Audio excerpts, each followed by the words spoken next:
Como este estudo é destinado a todos os públicos, o objetivo não é se você acredita ou não. O objetivo é apenas discutir o que o texto bíblico diz sobre o assunto. A questão da crença é pessoal. Para que orar? Deus responde? Curas milagrosas existem? Na Bíblia é dito que, se pedirmos, nós receberemos. Mas como entender isso? Devemos considerar que orar não é necessariamente pedir, e a questão do receber é algo condicional. Vamos ver isso daqui a pouco. Também é importante notar que, na Bíblia não existe nenhuma passagem que diga quantas vezes a pessoa deve orar por dia ou por semana. E não existe nenhuma passagem que diga quantos minutos cada oração deve durar. Sobre orar sem cessar e orar dia e noite, vamos ver isso mais adiante. A lei mosaica. Embora no Antigo Testamento haja muitas narrativas de pessoas orando, é importante notar que na lei de Moisés, que é a lei de Deus entregue por meio de Moisés, não existe nenhum mandamento ou instrução sobre oração.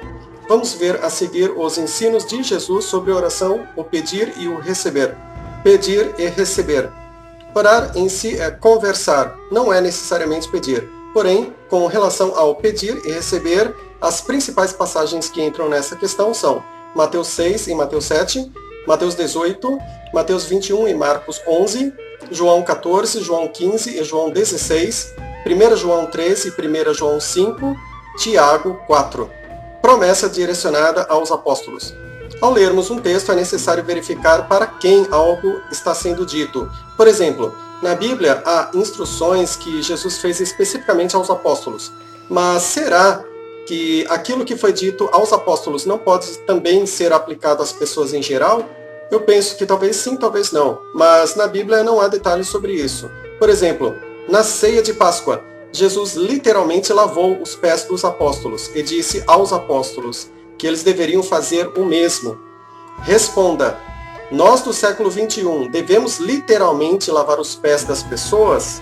Há quem entenda como eu que Jesus lavou os pés dos apóstolos literalmente, porém pelas entrelinhas, entende-se que o objetivo de Jesus era de ensinar a humildade.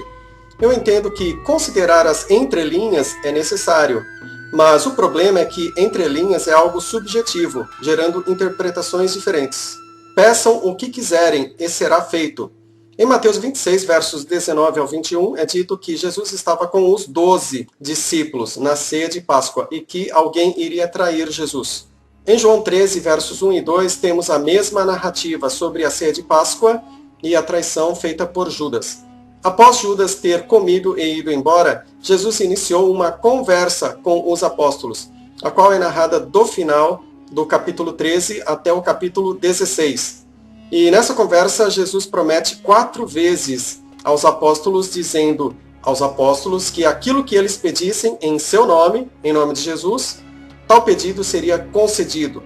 Observe que essa promessa é condicional, pois Jesus disse aos apóstolos: se vocês permanecerem em mim e as minhas palavras permanecerem em vocês, peçam o que vocês quiserem e lhes será feito. Permanecer em Cristo é obedecer ao mandamento de Cristo, ou seja, não se trata de um pedir e receber sem regras. Perceba que o próprio contexto da conversa de Jesus com os apóstolos mostra que a expectativa da missão dos apóstolos não era de pedir e receber riqueza material, mas sim de perseguição. Veja que Jesus disse aos apóstolos: no mundo vocês vão ter aflições. Mas que aflições seriam essas? Seriam os problemas comuns que todo mundo passa, tais como ficar doente, desempregado?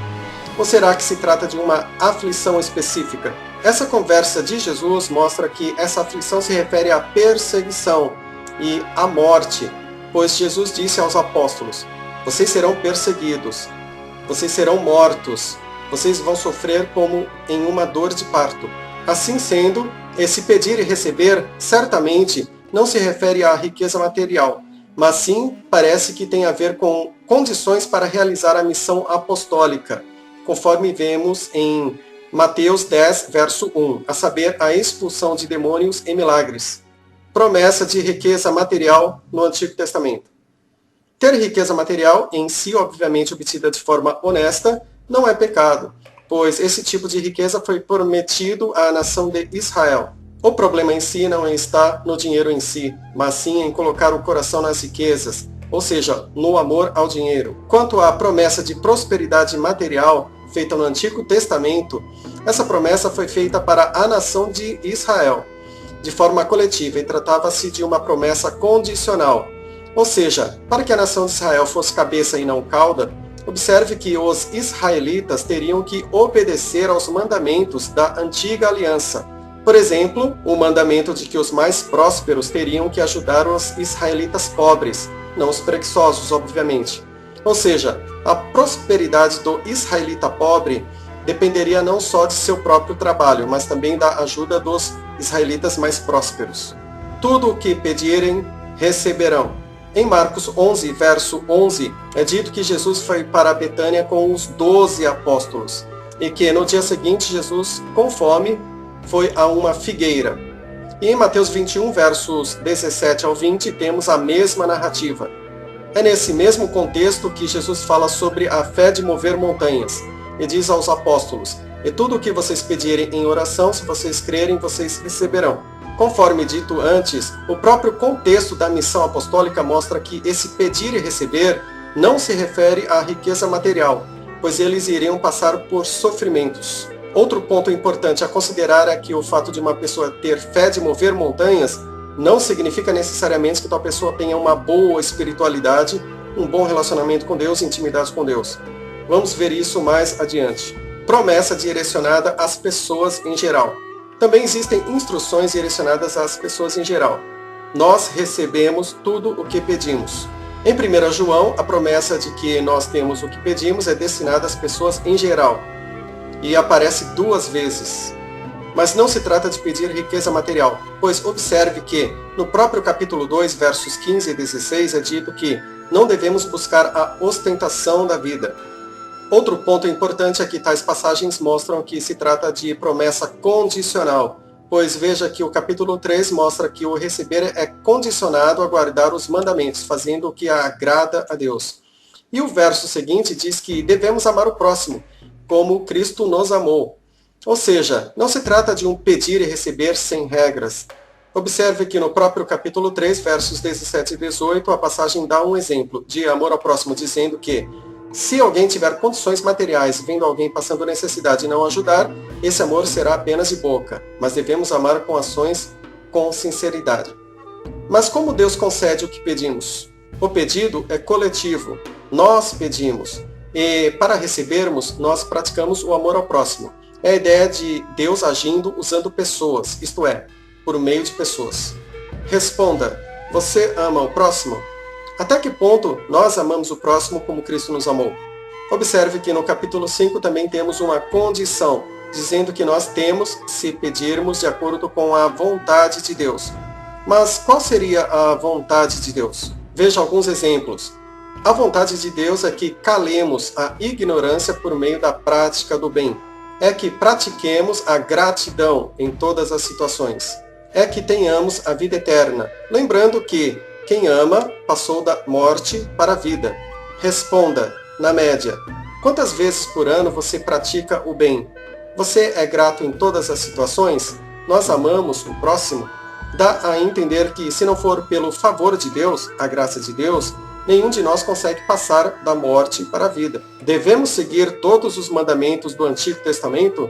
Quando se fala sobre fazer a vontade de Deus, logo pensamos nos mandamentos escritos na Bíblia. Mas, como sabemos, na parte da Bíblia tradicionalmente conhecida como Antigo Testamento, existem muitos mandamentos. Mas nós devemos seguir todos os mandamentos mencionados no Antigo Testamento? Ao considerarmos a parte da Bíblia tradicionalmente conhecida como Novo Testamento, nós lemos que os israelitas estavam debaixo da lei de Deus referente à antiga aliança, até Cristo, mais precisamente até a morte de Cristo. Porém, com a morte de Cristo, nós estamos debaixo da lei de Deus referente à nova aliança. Entende-se? A lei de Cristo. Existem passagens no Novo Testamento que mostram que muitos dos mandamentos mencionados na antiga aliança não são mais possíveis e outros não são mais obrigatórios na nova aliança. Por exemplo, o mandamento do cunhado. Mas, por outro lado, vemos que existem mandamentos que continuaram, pois foram reensinados pelos apóstolos. Por exemplo, honrar pai e mãe, não roubar, não dar falso testemunho, não cobiçar, não idolatrar, etc. Veja que em Atos 15 foi decidido que, para os gentios, gentio significa não israelita, Ou seja, para os gentios, nada mais seria exigido, mas apenas o necessário: abster-se da comida sacrificada a ídolos, abster-se do sangue e da carne estrangulada, e abster-se dos pecados sexuais. Em Gálatas 3 é dito que a lei mosaica foi um pedagogo até Cristo.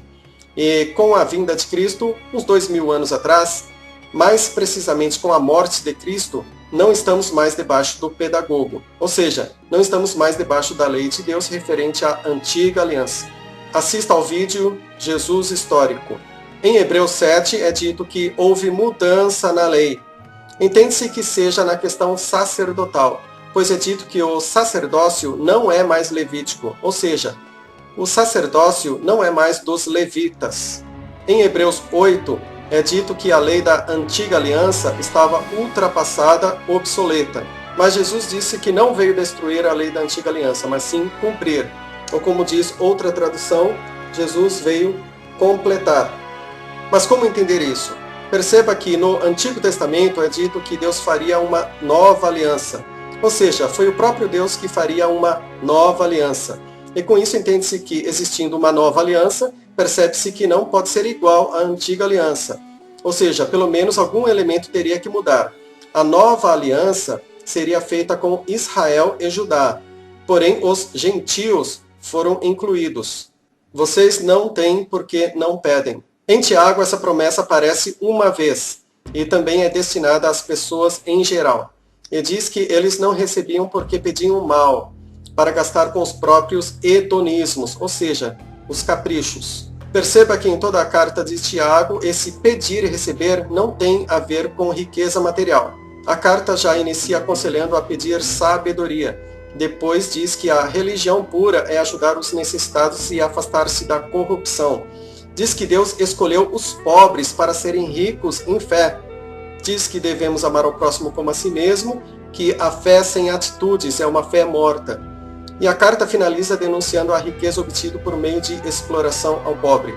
No Antigo Testamento também existem passagens que denunciam a exploração ao pobre. E embora o rei Davi tivesse dito que nunca viu um justo desamparado nem sua descendência mendigando o pão, devemos considerar que o fato de nunca ter visto não significa que nunca existiu ou que não exista. Sem entrar na questão de se é figurado ou não, Jesus fala de um mendigo que após a morte foi consolado ao lado de Abraão. É interessante porque Abraão, nessa terra, era materialmente rico. O Antigo Testamento fala tanto de pessoas justas prósperas, quanto o oposto, pessoas justas materialmente pobres, dentre outros exemplos. Peçam e será dado. Na narrativa do Sermão da Montanha, essa promessa de receber o que se pede é destinada às pessoas em geral. Essa narrativa se encontra tanto em Mateus, nos capítulos 5, 6 e 7, quanto em Lucas, no capítulo 6. Essa promessa aparece 3 vezes, apenas em Mateus. Para entender melhor o contexto, é bom ler o texto inteiro dos capítulos 5, 6 e 7 de Mateus. No Sermão da Montanha, Jesus disse: busquem primeiro o reino de Deus e a justiça dele, e todas essas serão acrescentadas a vocês. Perceba que o que seria acrescentado se refere ao que foi dito anteriormente, isto é, ao básico, alimento e roupas. Mas de que maneira Deus concede o que é pedido? Observe que se trata de uma promessa condicional, e a condição é buscar primeiro o reino e a justiça de Deus. Observe que a palavra busquem está no plural, ou seja, é uma busca coletiva. Quando as pessoas coletivamente buscam o reino e a justiça de Deus, as pessoas recebem o básico. Isso tem a ver com a prática coletiva do amor ao próximo, ou seja, Deus agindo por meio de nós. Vamos ver mais sobre isso a seguir. Pedir, buscar, bater. Em Mateus 7, verso 7, temos 3 elementos: pedir, buscar e bater. Jesus disse: peçam e será dado, busquem e encontrarão, batam e se abrirá. Vamos começar pelo último elemento: batam e se abrirá. Mas bater e abrir o quê? Pelo contexto posterior, no verso 13, entende-se que se trata do portão estreito, pelo qual Jesus ensina a entrar, o qual dá acesso ao caminho estreito que conduz à vida. Observe que no capítulo 25, na passagem que diz: eu estava com fome e vocês me alimentaram, mostra-se que quem ama ao próximo recebe a vida eterna. Ou seja, esse portão estreito tem a ver com o amor ao próximo. Observe também que em 1 João é dito que Quem ama passou da morte para a vida. Quem ama está na luz. Quem ama permanece em Jesus. Quem ama conhece a Jesus. Quem ama é filho de Deus, nascido de Deus. Busquem e encontrarão. Mas buscar o quê? Observe que no contexto anterior, no capítulo 6, Jesus ensina a buscar primeiro o reino e a justiça de Deus. Veja que no capítulo 5, Jesus disse que quem pratica e ensina os mandamentos será chamado grande no reino dos céus. Em seguida, Jesus fala, por exemplo, sobre o matar com palavras, sobre o adultério em pensamento e sobre amar o inimigo, para que nos tornemos filhos de Deus. Responda: você nunca mata as pessoas com palavras? Você ama os seus inimigos? Você que é casado, você nunca adultera em pensamento? Dá a entender que se não for pelo favor de Deus, a graça de Deus, ou seja, se depender de nós, nós estamos perdidos. No capítulo 25, vemos que buscar o reino de Deus equivale a praticar o amor ao próximo, pois Jesus disse: eu estava com fome e vocês me alimentaram. E perceba que, devido a isso, Jesus os recebe no reino de Deus. Peçam e será dado. Mas pedir o quê? Veja que no contexto anterior, no capítulo 6, Jesus ensina, por exemplo, a pedir o reino, conforme vimos anteriormente. O próprio capítulo 6 mostra que não se trata de pedir riquezas materiais, pois Jesus ensina a não ajuntar tesouros na terra, mas sim no céu. Mas como Deus concede o que pedimos? Observe que no contexto próximo, posterior, no verso 11, Jesus diz que Deus dará coisas boas àqueles que lhe pedirem. E o verso 12 mostra uma conclusão, a qual diz: portanto, tudo o que vocês desejam que as pessoas lhes façam, façam também a elas. Essa conclusão é um ponto-chave. Observe que essa conclusão dá uma ideia de que, para que Deus nos conceda o que nós pedimos, é necessário que nós façamos aos outros aquilo que nós queremos que tais pessoas nos façam. É uma ideia de reciprocidade, de coletividade. Isso nos dá uma ideia de um aspecto natural, em que Deus utiliza a própria natureza para conceder o que pedimos. Ou seja, nesse aspecto natural, quando nós doamos, fazendo bem às pessoas, é Deus que, por meio de nós, está fazendo esse bem, de forma representativa. Essa ideia é também encontrada em outras passagens, por exemplo, quando é dito que Deus habita em nós, quando é dito que nós somos representantes de Cristo na terra, que nós somos o corpo de Cristo e que Cristo é formado em nós. Ou seja, assim sendo, quando nós ajudamos o necessitado, é Cristo que está ajudando o necessitado por meio de nós. É Deus que habita em nós que está fazendo por meio de nós. É a ideia de que nós podemos ser instrumentos usados por Deus quando fazemos o que Deus quer. Por exemplo, conforme dito em Deuteronômio 10, versos 18 e 19. Amem o estrangeiro. E também em Levítico 19, verso 18. Ame o próximo como a si mesmo. De forma inversa, perceba que quando nós praticamos o amor ao próximo, nós estamos fazendo isso a Cristo, de forma representativa. Pois Jesus disse: eu estava com fome e vocês me alimentaram. É um entrelaçamento, uma interconexão entre Deus e os homens. Mas se Deus age por meio de nossa ação, para que orar pedindo a Deus, sendo que somos nós mesmos que vamos agir? Na Bíblia não existe uma explicação sobre isso, mas considerando que Jesus ensinou a orar, entende-se que deve haver algum motivo. Devemos considerar que orar é conversar, não significa necessariamente pedir. Observa-se também que a oração que Jesus ensinou é como se fosse um lembrete. Vamos ver isso a seguir. E existe também a questão do milagre, mas vamos ver isso mais adiante. Oração que Jesus ensinou. Jesus ensinou a orar. É interessante notar que a oração que Jesus ensinou não é um pedido individualista, e é como se fosse um lembrete para nós mesmos, a fim de nos lembrar sobre a humildade e coletividade. A oração que Jesus ensinou possui os seguintes aspectos. Deus Pai, que é nosso, seja feita a sua vontade. O pão diário dê para nós. Perdoe as nossas dívidas, assim como nós perdoamos as dívidas dos outros. Mas talvez muitos de nós fazemos uma oração egoísta, do tipo: Deus, escravo meu, seja feita a minha vontade. Muito dinheiro dê para mim agora. Perdoe as minhas dívidas, mas eu não vou perdoar a dívida de ninguém. A oração que Jesus ensinou nos lembra de que Deus é Pai nosso. É interessante que em Provérbios é dito que Deus corrige a quem ama, assim como um pai. Ou seja, nós, como filhos, podemos ser corrigidos pelo pai quando fazemos traquinagem. Responda, você nunca faz traquinagem? Essa oração também nos lembra sobre o desapego de si, pois é dito, seja feita a sua vontade. E a vontade de Deus, por exemplo, é que amemos ao próximo. Perceba que o seja feita a sua vontade é um elemento condicional de tudo o que vem a ser pedido. Ou seja, tudo o que uma pessoa vier a pedir a Deus, no final das contas, estará condicionado ao seja feita a sua vontade.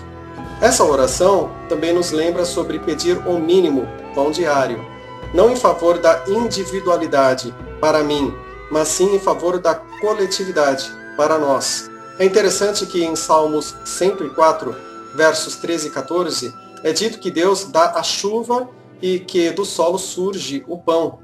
Isso também nos dá uma ideia de um aspecto natural, em que Deus nos concede o pão diário por meio da natureza, por exemplo, o solo e as chuvas. Essa oração também nos lembra sobre o perdão coletivo, recíproco e condicional. Perdoe nossas dívidas, assim como nós perdoamos as dívidas dos outros. Em Mateus 18, versos 21 a 35, Jesus fez uma comparação, falando de um rei que perdoou uma dívida de um homem, uma dívida impossível de pagar. Mas como esse homem, que era patrão, não perdoou as dívidas de seus empregados, o rei ficou sabendo e decidiu voltar a cobrar a dívida daquele patrão. Nessa comparação, perceba 4 aspectos. A dívida em dinheiro foi perdoada porque se tratava de uma dívida impossível de pagar. O rei só perdoaria se o patrão também perdoasse seus empregados. Perdoar não é um esquecimento literal, pois mesmo após perdoar a dívida, o rei se lembrou da dívida. E perdoar não significa deixar a pessoa com o saldo zerado ou positivo, pois o rei resolveu cobrar a dívida de novo. Ou seja, a pessoa perdoada continua com o saldo negativo, porém a pessoa que perdoa deixa de cobrar tal dívida impagável. Pelo contexto anterior, vemos que na vida real, o perdão não se aplica apenas a dívidas de dinheiro físico, impossíveis de pagar, mas sim se aplica a perdoar pecados em geral.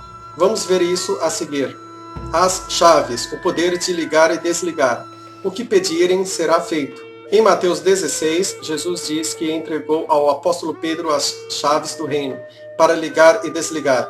Mas em Mateus 18, vemos que o ligar e desligar também é possível para outras pessoas. Em Mateus 18, versos 15 a 22, vemos que se alguém prejudicasse outra pessoa, primeiro a pessoa prejudicada deveria conversar com o ofensor. Mas caso não resolvesse, seria necessário levar testemunhas.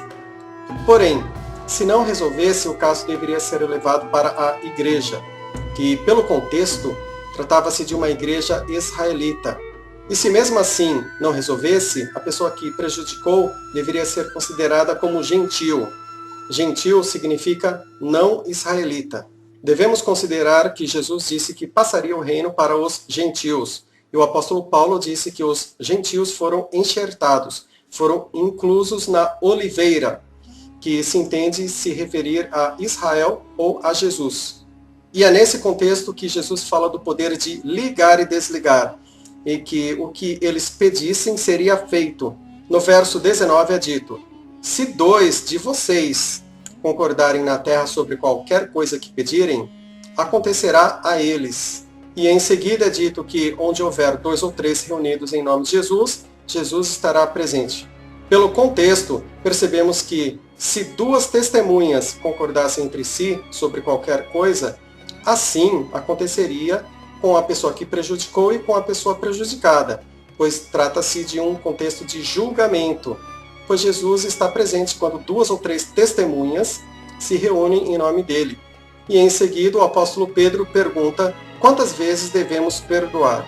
Perceba que esse tudo que seria pedido e concedido não se trata de um tudo sem contexto, mas sim se refere a um tudo que esteja de acordo com o contexto específico do julgamento. Jesus disse, orem pelos que perseguem vocês. Será que Jesus queria que orássemos, Pai, perdoa-lhes, eles não sabem o que fazem? A passagem em si não dá detalhes, assista ao vídeo, O Perdão segundo a Bíblia. Vejamos a seguir outras passagens em que Jesus ensina sobre a oração. Entrem no quarto, fechando a porta. Em Mateus 6, versos 5 e 6, Jesus critica os hipócritas que ficam orando em pé nas sinagogas e nas ruas. Jesus diz: quando vocês orarem, entrem no quarto de vocês e, fechando a porta, orem.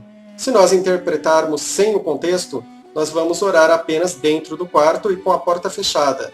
E não vamos orar em templos nem na rua.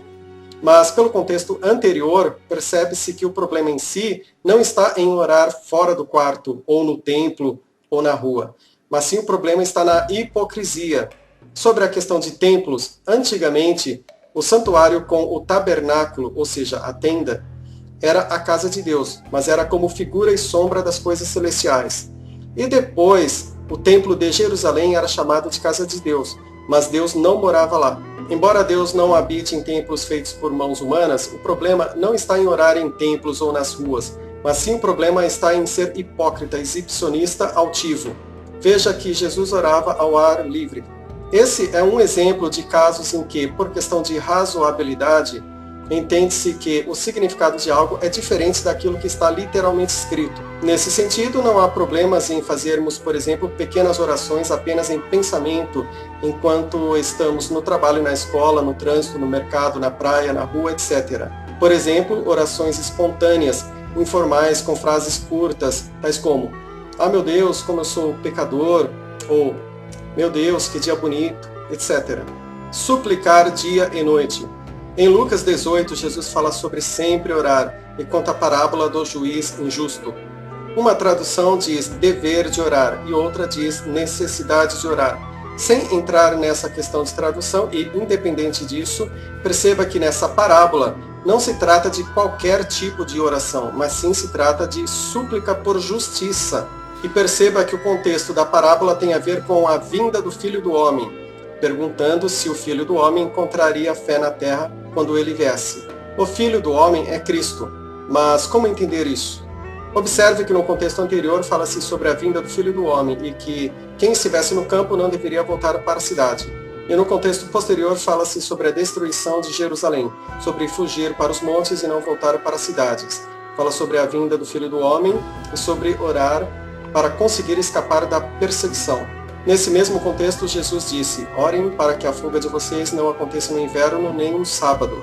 É nesse contexto de expectativa de guerra e perseguição que Jesus fala sobre sempre orar por justiça. Essas instruções de Jesus sobre oração estão no mesmo contexto de uma resposta que Jesus deu após os discípulos terem feito 3 perguntas, a saber: quando ocorreria a destruição do templo de Jerusalém? Qual seria o sinal da vinda de Cristo? E qual seria o sinal do fim dos tempos? Há quem entenda que o abalo cósmico e a vinda do Filho do Homem ainda vão acontecer, pois para Deus um dia é como 1000 anos, ou seja, um dia é como se fossem 1000 anos. Mas há quem entenda que o abalo cósmico e a vinda do Filho do Homem já aconteceram espiritualmente, com a destruição de Jerusalém, a qual ocorreu no ano 70 depois de Cristo. Assim como a vinda de Deus mencionada em Isaías 19, verso 1, como a vinda de Cristo mencionada em João 14, verso 23, e como as 3 ameaças de vindas mencionadas em Apocalipse 2 e Apocalipse 3. Porém, sem entrar nessa questão e independente disso, considerando que cada pessoa nessa terra vive apenas algumas décadas, de certa forma, o Filho do Homem volta rápido para todas as pessoas quando elas morrem nessa terra. Mas qual seria o dever ou necessidade de sempre orar por justiça? Entende-se que, por um lado, para que a pessoa possa aliviar a angústia, a pessoa deve conversar com alguém, a pessoa precisa conversar com alguém, por exemplo, conversar com Deus, e se tratando, obviamente, de pessoas que acreditam em Deus. Por outro lado, para que Deus, por si só, faça justiça, entende-se que o dever ou necessidade de orar é inexistente, pois Deus não precisa da insistência de ninguém para fazer justiça. Mas Deus usa pessoas para fazer justiça? Vamos ver isso mais adiante. Observe que na parábola vemos que, para que o juiz injusto fizesse justiça, a mulher aflita precisou insistir muito. O juiz injusto disse que faria justiça em favor daquela mulher, para que ela parasse de incomodá-lo. E em seguida, o próprio juiz injusto da parábola fez uma pergunta de reflexão, se Deus não faria justiça para aqueles que suplicassem dia e noite. A princípio, entende-se que essa parábola mostra que, se o juiz, mesmo sendo injusto, acabou fazendo justiça àquela mulher aflita, é óbvio que Deus, que é justo, fará justiça em favor daqueles que suplicam dia e noite. Agora responda com sinceridade a essas 4 perguntas. Deus faz justiça apenas se a pessoa suplicar dia e noite? Deus faz justiça apenas para que as pessoas parem de incomodá-lo? Se as pessoas não suplicarem, Deus não faz justiça? Ou Deus faz justiça mesmo que a pessoa não suplique? Há quem entenda como eu que, por um lado, orar é importante, pois Jesus ensinou a orar. Mas, por outro lado, veja que em Mateus 6, versos 7 e 8, o próprio Jesus também ensinou que não se deve orar repetindo, pensando que é por muito falar que Deus vai ouvir, pois Deus conhece as nossas necessidades antes mesmo que peçamos. Ou seja, considerando esses 2 lados, esses 2 aspectos, em se tratando de Deus por si só fazer justiça, entende-se que Deus faz justiça independente das súplicas, pois Deus por si só não depende de súplicas para fazer justiça, pois Deus não é como o juiz injusto, o qual só faz justiça para que o aflito pare de incomodá-lo. Veja que em Hebreus é dito que após a morte vem o julgamento. Com relação ao suplicar no período do dia e da noite, há quem entenda que seja mandamento cumprir esse período. Mas perceba que a parábola apenas fala de pessoas suplicando dia e noite, ou seja, a parábola não diz que seja mandamento cumprir esse período. Nem define se a pessoa pode suplicar apenas uma vez no dia e uma vez à noite, ou se a pessoa deve suplicar mais do que isso. Nem define quantos minutos cada súplica tem que durar. Nem define se a pessoa deve ficar suplicando todos os dias seguidos. Nem define se a súplica a Deus tem que ser feita com a boca ou se pode ser apenas em pensamento. Na Bíblia não encontramos esses detalhes. Nesse contexto de perseguição e destruição, Jesus falou sobre orar para que pudessem escapar. Mas é só pedir a Deus o escape que Deus concede? E se o pedido não é concedido, faz algum sentido pedir? Será que Deus usa pessoas para fazer justiça por nós, para nos ajudar a escapar de algum perigo? Na Bíblia não existem detalhes sobre isso, mas se Jesus ensinou a pedir a Deus, deve haver algum motivo.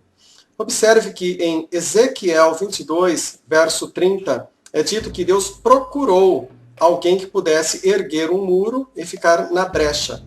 E é dito que Deus não encontrou ninguém. E devido a isso, entende-se que uma das maneiras de Deus atender às orações seja dessa forma. Isto é, Deus procura pessoas que possam ajudar. E se houver, Deus age por meio de tais pessoas. A brecha mencionada, a princípio, trata-se da brecha do muro. Há quem entenda que é sobre a brecha da oração, mas o texto em si não diz isso. Fora essa questão da súplica por justiça, na Bíblia não existe nenhuma passagem que defina quantas vezes a pessoa deve orar por dia ou por semana, nem quantos minutos cada oração deve durar. Há quem entenda como eu que orar sempre ou orar sem cessar talvez signifique orar todo dia, porém sem especificar quantas vezes por dia e sem especificar quantos minutos, pois orar sempre ou orar sem cessar não pode ter um sentido literal de orar 24 horas por dia, todos os dias, pois quem consegue fazer orações mentais todos os minutos do dia? Será que a nossa mente ora quando nós dormimos? Na Bíblia não se fala sobre isso. Na Bíblia não existe nenhuma passagem que defina se a oração deve ser feita com a boca ou se pode ser feita apenas em pensamento. E não existe nenhum mandamento ou instrução para a pessoa participar de vigília de oração ou para participar de corrente ou campanha de oração.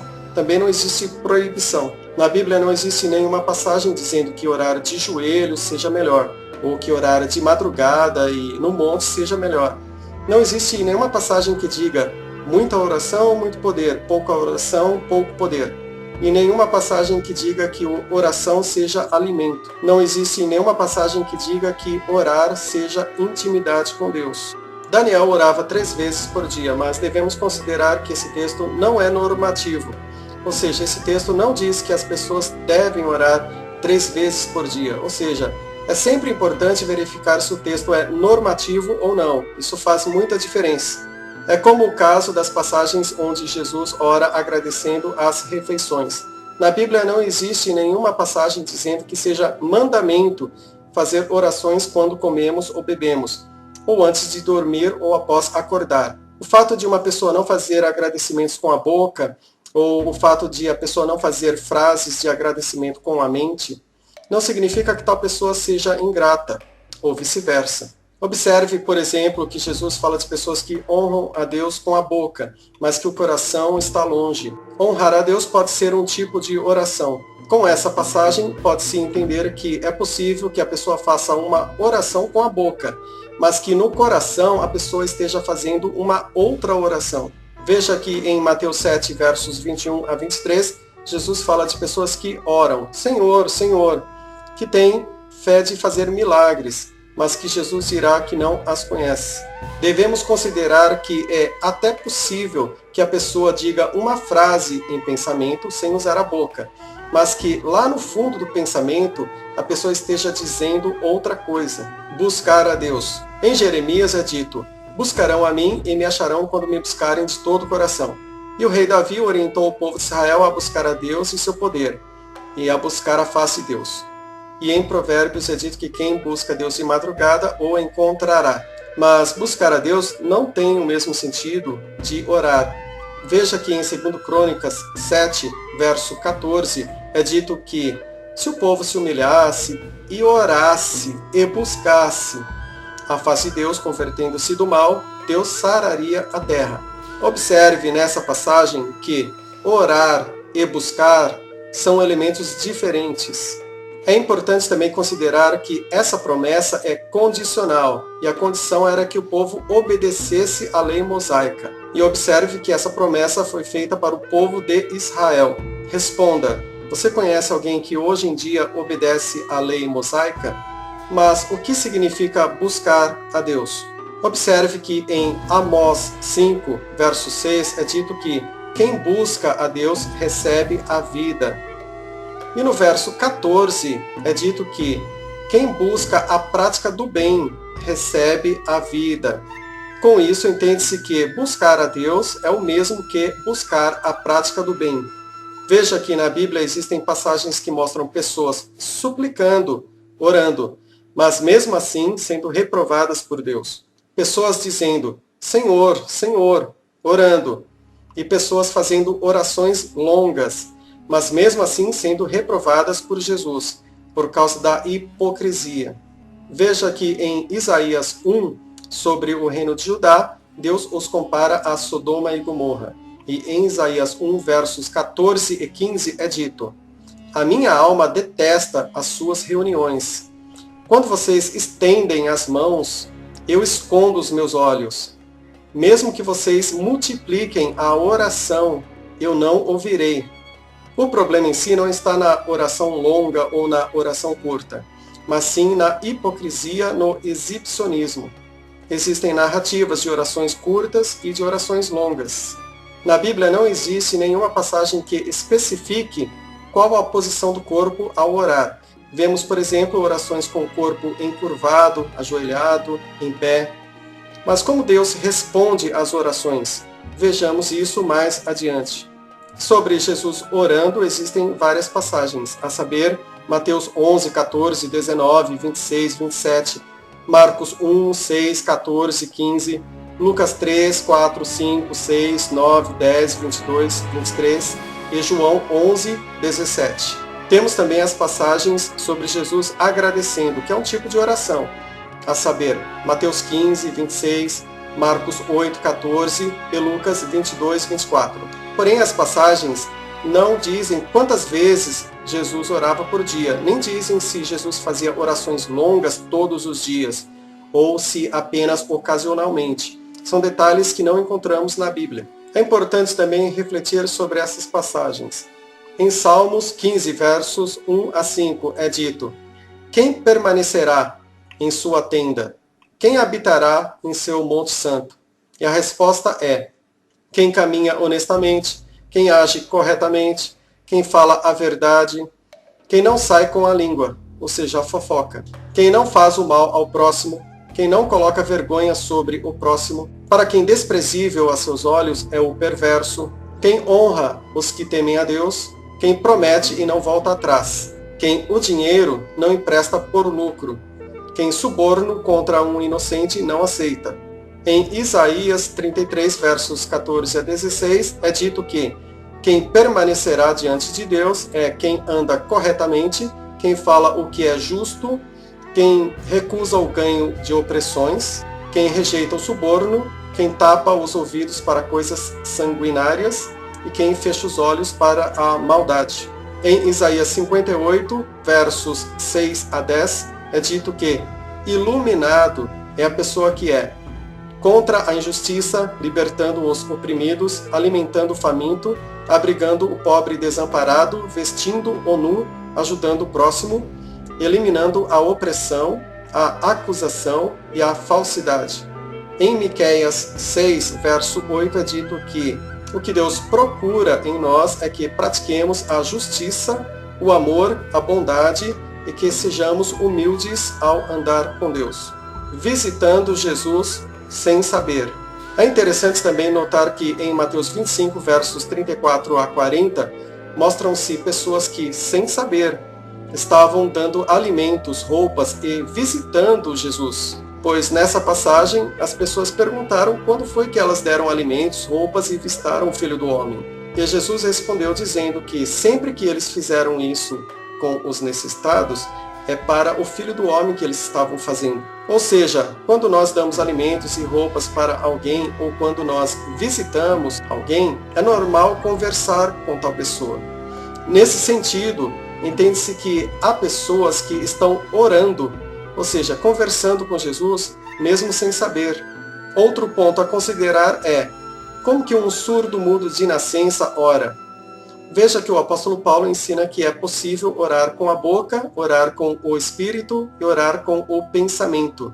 Ou seja, um surdo mudo de nascença ora com o espírito e ora com o pensamento, porém sem sons e palavras no pensamento. Isso se parece com aquilo que Jesus disse em Mateus 21, verso 16, que os bebês louvam. Louvar a Deus é elogiar a Deus e pode ser um tipo de oração. Mas como que um bebê louva a Deus, sendo que o bebê não sabe montar frases com a linguagem dos falantes? Entende-se que os bebês louvam de acordo com o nível de consciência deles, ou seja, seriam orações sem as palavras dos idiomas dos falantes. Mas qual a diferença entre orar em pensamento e orar em espírito? Na Bíblia não há detalhes sobre isso.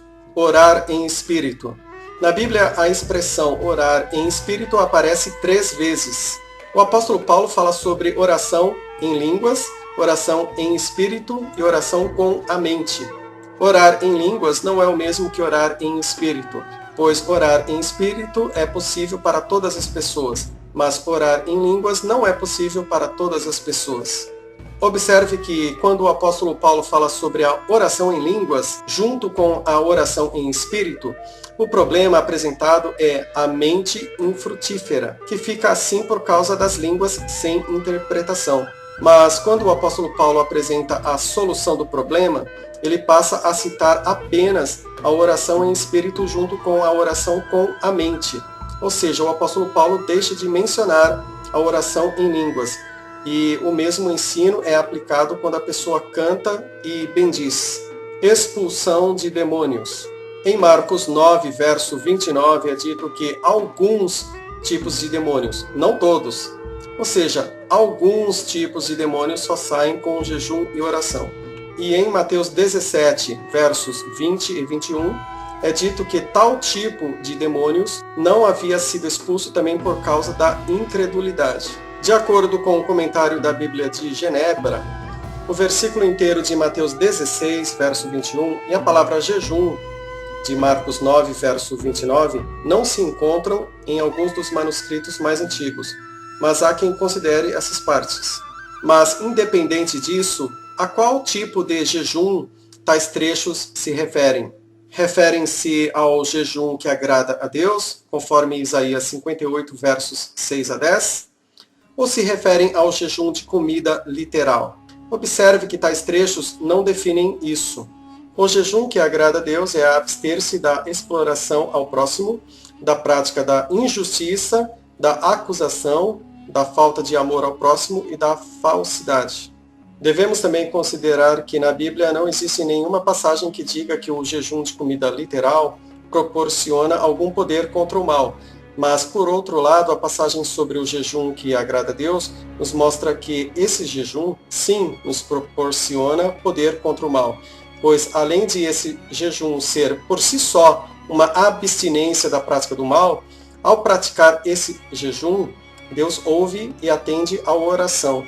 Reflita, que valor espiritual teria em a pessoa fazer o jejum de comida literal, porém sem praticar o jejum que agrada a Deus? Por outro lado, se o jejum que agrada a Deus não for suficiente para expulsar aqueles tipos de demônios, por que o jejum de comida literal seria? De acordo com o livro Variantes Textuais, a palavra jejum, que aparece em 1 Coríntios 7, verso 5, é um acréscimo, mas há quem considere a palavra jejum nesse verso. Porém, independente disso, mesmo considerando a palavra jejum nessa passagem, perceba que o apóstolo Paulo, falando de pessoas casadas, diz que não é mandamento fazer jejum e oração junto com o jejum. Na Bíblia não existe nenhuma passagem dizendo que fazer jejum de comida mesmo faz com que a pessoa deixe de pecar ou que peque menos. E na nova aliança, ou seja, após a morte de Cristo, não existe nenhuma passagem dizendo que seja mandamento fazer jejum de comida literal, embora não seja proibido. Entende-se que o jejum de comida literal seja uma expressão de tristeza, pois os discípulos jejuariam apenas quando Jesus fosse morto.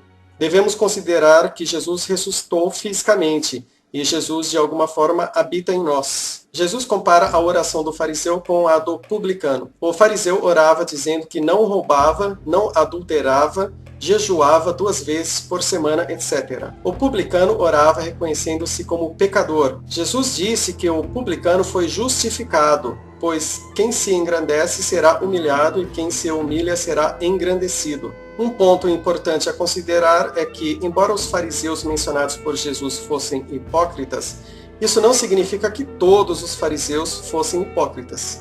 Assista ao vídeo O Jejum segundo a Bíblia. Mas como Deus responde às orações? Atualmente, por exemplo, existem pessoas que afirmam ter ouvido literalmente a voz de Deus. Porém, por outro lado, também existem pessoas que dizem que nunca ouviram literalmente a voz de Deus. Mas como Deus fala? Embora na Bíblia existam narrativas de Deus literalmente respondendo de forma direta a certas pessoas, devemos considerar que também é dito que Deus fala por meio da natureza e por meio da consciência, ou seja, trata-se de um aspecto mais subjetivo.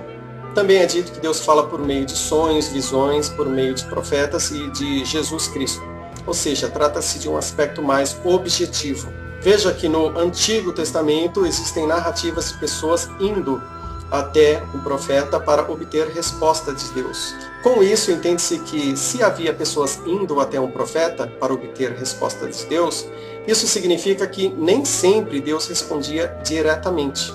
Milagres existem?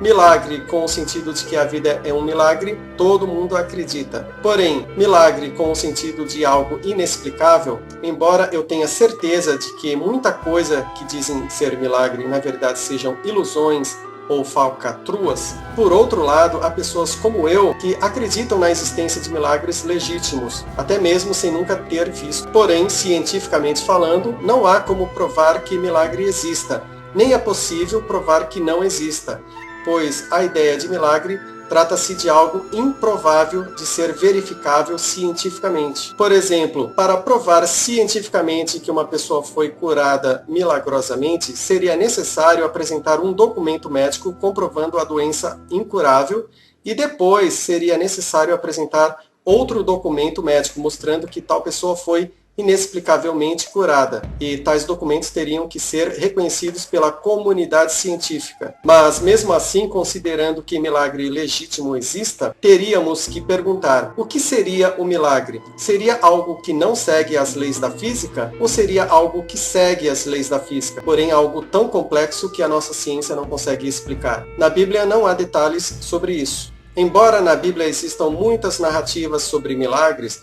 devemos considerar o seguinte: será que tais passagens expressam que os milagres aconteciam com todas as pessoas e em todos os dias?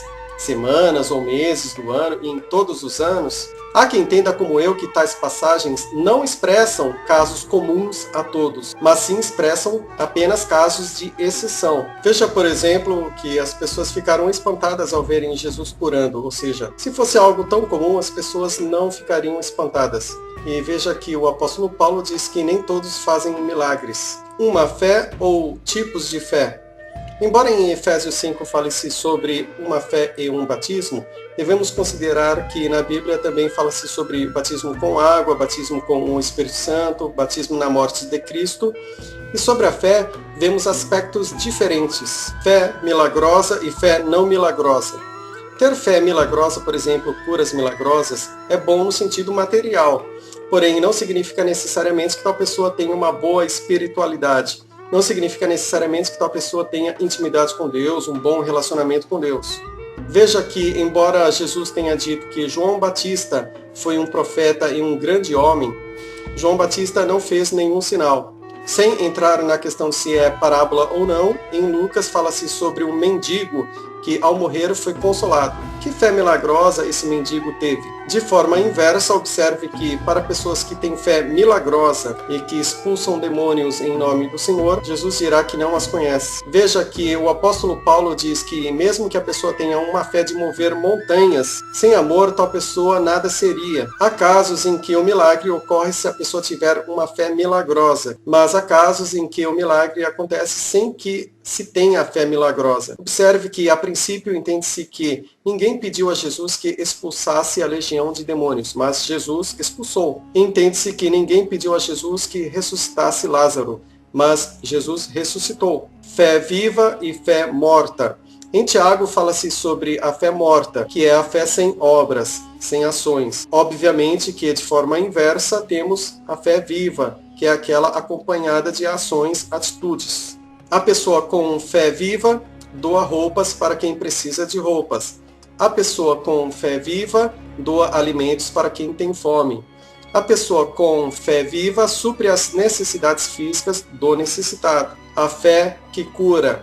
Mais adiante, quando Tiago diz que se alguém está doente, que chamem os mais velhos para orar e colocar óleo, e que a oração da fé cura. Veja que, considerando o contexto anterior, trata-se da fé viva. E assim sendo, a pessoa com fé viva dá remédio e tratamento ao doente. Em Lucas 10, verso 34, vemos que o óleo também era utilizado como remédio, tratamento. De que adianta a oração com fé morta? O ponto-chave é a fé viva, que é a fé com atitudes, ações. Assista ao vídeo Curas Milagrosas segundo a Bíblia. Fé válida e fé inválida.